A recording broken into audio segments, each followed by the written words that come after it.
Welcome back to the void. Let's see what is hiding in the shadows today. I feel like I'm either going crazy or I've stumbled onto something I was never meant to see. Part of me wants someone to tell me there's a rational explanation for all of this. Another, much larger part of me knows there isn't. I just need to get this out, to put it in a place where it will exist outside of my own head. It started about 3 months ago. I was taking a cross-country bus, one of those marathon trips that last for more than a day. I do it a couple of times a year to visit family. It's cheaper than flying, and I've always found a strange kind of comfort in the liminality of it. The constant, low-level motion, the world blurring past the window, the feeling of being nowhere and everywhere at once. You're just a passenger, a temporary ghost in a metal tube, and for a little while, none of your real-life problems can touch you. This particular trip was the overnight leg. The bus was dark, save for the faint green glow of the dashboard and the occasional sweep of headlights from a passing car on the other side of the interstate. Most passengers were asleep, slumped in their seats in that boneless way people do on long journeys. The air was thick with the smell of stale air conditioning and the faint, sweet scent of someone's fast food dinner from hours earlier. The only sound was the deep, monotonous drone of the engine, a sound that usually lulls me to sleep. But I couldn't sleep this time. I was sitting in a window seat about halfway down the bus, watching the endless ribbon of asphalt disappear under us. We were in one of those vast, empty stretches of the country. The kind of place where the sky is so big and black it feels like it could swallow the world. There were no city lights on the horizon, no signs of civilization at all. Just the highway, the scrubland stretching out on either side, and the stars. It was probably around 2 or 3 in the morning. That's when it happened. Up front, a single overhead light flicked on. I saw a young man, probably my age, early 20s, stand up and walk to the front of the bus. He had on a hoodie and a pair of bulky old-school headphones. I'd noticed him when we boarded. He kept to himself, didn't talk to anyone. He just stared out the window, same as me. He spoke to the driver. I couldn't hear the words, just the low murmur of his voice. The driver, a heavy-set guy with a salt and pepper mustache, nodded slowly. He didn't seem surprised or annoyed. He just nodded. Then he slowed the bus down. The hiss of the air brakes was startlingly loud in the quiet cabin. A few people stirred, but no one woke up. The bus rolled to a complete stop on the shoulder of the empty interstate. The driver pulled a lever, and the doors folded open with a pneumatic sigh, letting in a rush of cool, dry night air that smelled of dust and distant rain. The kid with the headphones stepped off the bus. He didn't have any luggage, not even a backpack. He just stepped down onto the gravel shoulder and stood there for a moment, his back to us. The bus doors hissed shut, and with a lurch we started moving again. I watched him through the window as we pulled away. He didn't look back. He just started walking, not along the shoulder, but directly away from the road into the pitch-black, featureless expanse. He walked in a straight, determined line, like he knew exactly where he was going. Within seconds the bus picked up speed and he was just a silhouette. Then he was a smudge. Then he was gone, completely absorbed by the darkness. The whole thing couldn't have taken more than a minute, but it left me with a profound and unsettling feeling. It was just so wrong. You don't just stop a bus in the literal middle of nowhere. There were no lights, no buildings, no crossroads. Nothing. Why would anyone get off there? Where could he possibly be going? And why did the driver just let him? I looked around the bus.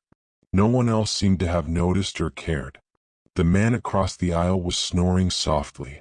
The woman in front of me was buried under a blanket.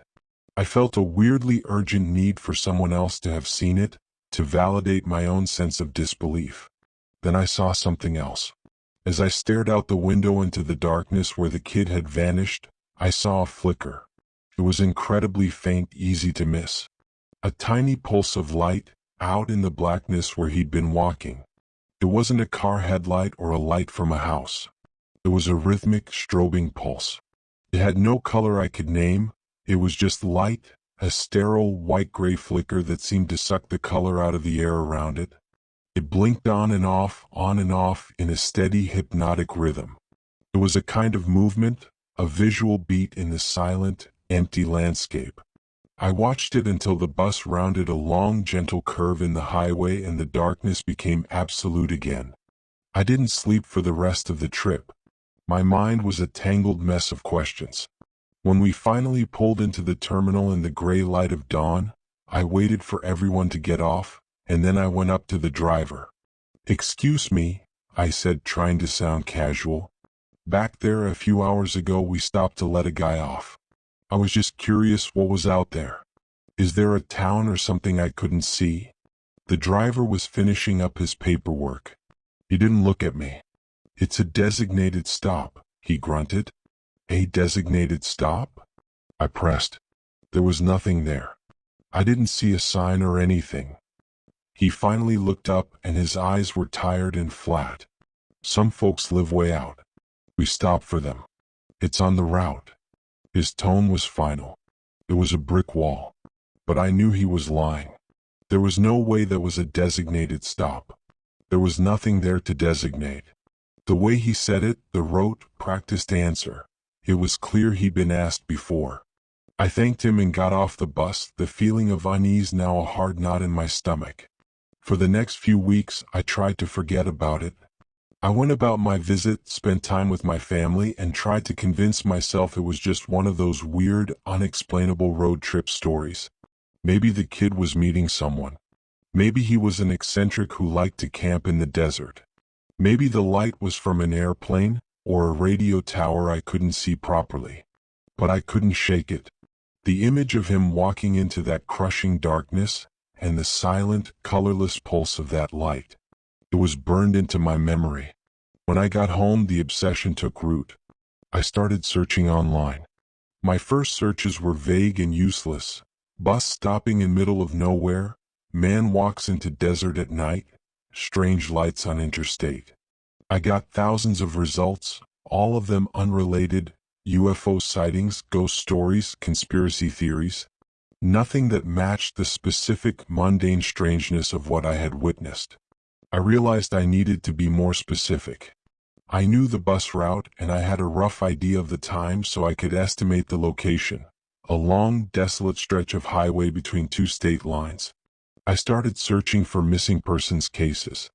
I typed in the name of the state, the county, and the word, missing. I set the date range for the last 5 years. And that's when I found him. Not the kid from my bus, but another one. A college student who had vanished 2 years prior. He was last seen boarding the exact same bus route I had been on. His family said he had become distant and withdrawn in the weeks leading up to his disappearance. He told a friend he kept hearing a faint music that no one else could hear, and he felt drawn to the west. His abandoned car was found at the bus station in the city where I'd started my journey. He was never seen again. My blood ran cold. I kept digging.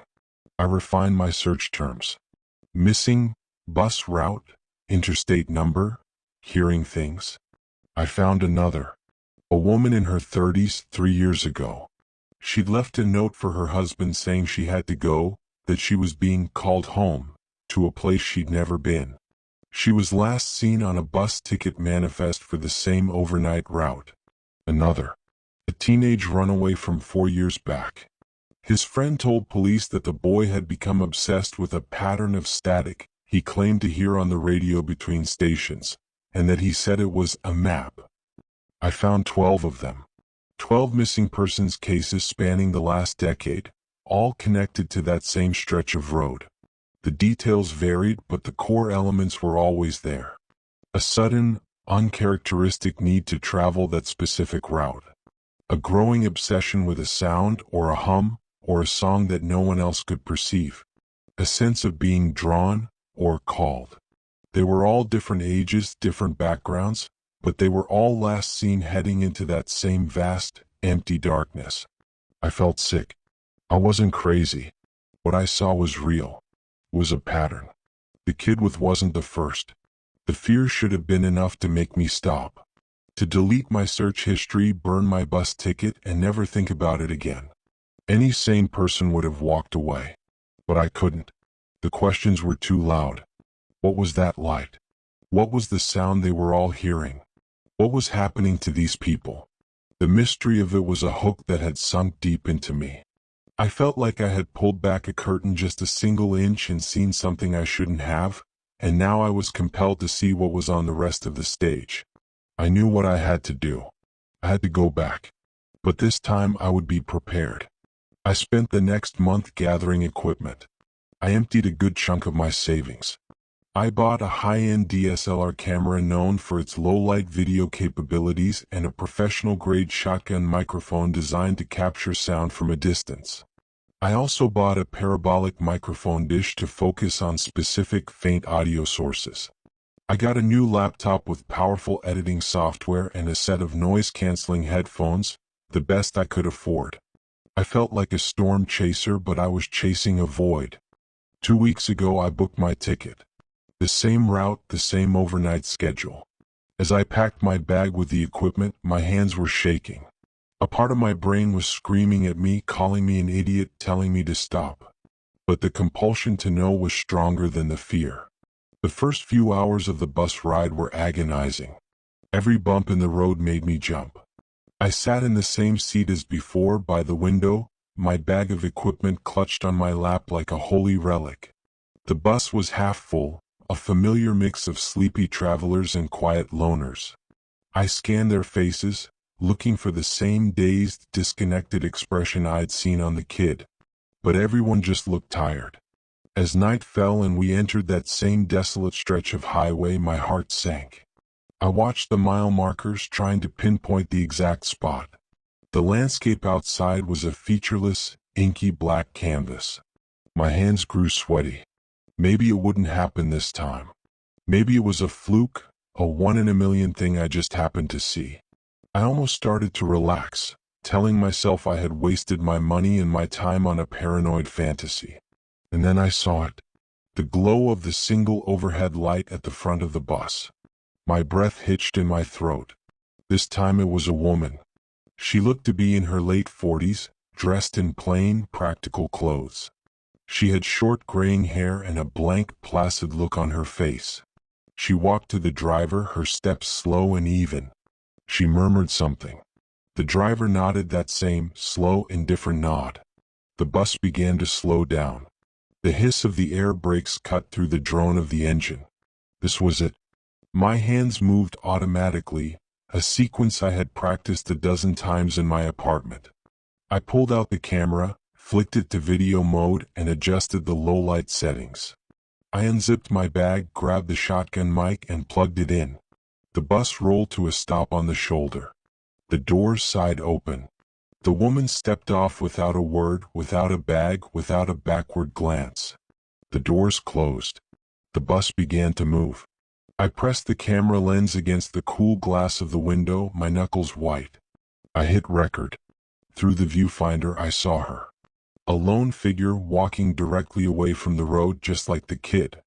She moved with that same unnerving, dreamlike purpose. I kept the camera on her as she shrank into the distance, a small, dark shape against an even darker background. And then I saw the light. Faint at first, then stronger. The same colorless, strobing pulse. It was exactly where she was walking. I zoomed in as much as I could, but the digital zoom just turned the image into a pixelated mess. The light was just a blinking dot. But it was there. I was recording it. I swung the shotgun mic towards the sound source, or rather where the light was. I put on my noise-canceling headphones and plugged them into the camera's audio monitor. At first, all I could hear was the rumble of the bus and the whisper of the wind against the microphone. I held my breath, concentrating. And then I heard it. It wasn't loud. It was so quiet, buried deep beneath the other sounds. A hum. A low, throbbing, resonant hum. It was a single, impossibly deep note that seemed to vibrate in my bones more than my eardrums. It was the kind of frequency you feel in your chest cavity. And the feeling it produced, that was the most terrifying part. I was expecting something jarring, something sinister or discordant. But this was the opposite. As the hum filled my headphones, a wave of profound peace washed over me. The anxiety that had been coiling in my gut for weeks just dissolved. My racing heart slowed to a steady, calm beat. I felt a sense of tranquility, of rightness, that I have never felt in my entire life. It felt like coming home after a long, hard journey. It felt like being understood. It felt like belonging. The irrationality of it was what scared me. My logical mind was screaming in panic, screaming that this was wrong, that this feeling was an anesthetic, allure. But the emotional part of my brain, the part that was soaking in that beautiful, peaceful hum, didn't care. It just wanted more. I kept recording for as long as I could, until the light and the sound faded into the distance. I finally stopped the recording and slumped back in my seat, my body trembling. The feeling of peace slowly receded, leaving behind a cold, terrifying residue. I took off the headphones, and the familiar, mundane drone of the bus engine sounded harsh and ugly in comparison. I didn't dare listen to the recording again on the bus. I packed the equipment away carefully, my hands still shaking. I spent the rest of the journey in a state of high alert, a deep-seated dread warring with the memory of that unnatural calm. When I got home, I locked my door, drew my blinds, and imported the files to my laptop. My sanctuary, my own apartment, suddenly felt flimsy and unsafe. First, the video. I played it back on my large monitor. It was just as I remembered, the dark figure walking, the faint, strobing light. I used the software to enhance the footage, boosting the brightness, sharpening the contrast. The figure remained an indistinct shape, but the light was clearer now. I went frame by frame. It wasn't just a simple on and off blink. It was a pattern. A complex, shifting, geometric pattern. The light was a structure of light, impossibly intricate, that was folding and unfolding in on itself. It was symmetrical, mathematical. It was a language written in pulses of non-color. Watching it, even on the screen, was mesmerizing. My eyes traced the shifting lines, and I felt a strange sense of recognition. As if some ancient, dormant part of my brain knew what it was looking at, even if I consciously didn't. Then the audio. I put on my best headphones and isolated the audio track. I filtered out the rumble of the bus and the hiss of the wind. I amplified the low-frequency hum. And there it was again. That deep, resonant thrum. Listening to it in the safety of my own home, without the immediate terror of being there, the effect was even more potent. The deep sense of peace rolled over me, warm and heavy like a blanket. My worries about my job, my rent, my future, they all seemed petty and insignificant. The knots of tension in my shoulders and neck uncoiled. I felt my jaw unclench. This is what they heard. This is what drew them in. It wasn't a malicious sound.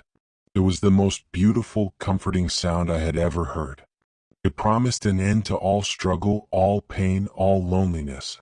It promised a place where you belonged. I listened to it for what felt like 10 minutes, but when I looked at the clock, an hour had passed. I had just been sitting there, staring at the black screen, lost in the sound. I shook myself out of it, a jolt of real fear finally cutting through the placid fog. This thing was dangerous.